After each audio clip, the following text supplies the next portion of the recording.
بالله من الشيطان الرجيم. بسم الله الرحمن الرحيم. وأنفقوا في سبيل الله ولا تلقوا بأيديكم إلى التهلكة وأحسنوا إن الله يحب المحسنين.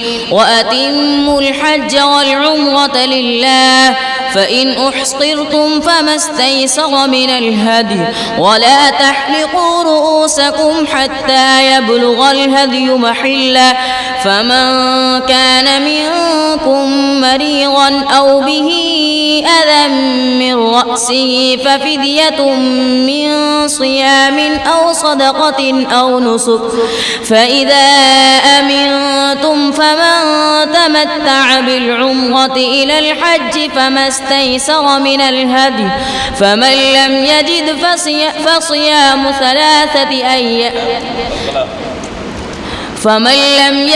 فصيام ثلاثة أيام في الحج وسبعة إذا رجعتم تلك 10 كاملة ذلك لمن لم يكن أهله حاضر المسجد الحرام واتقوا الله واعلموا أن الله شديد العقاب.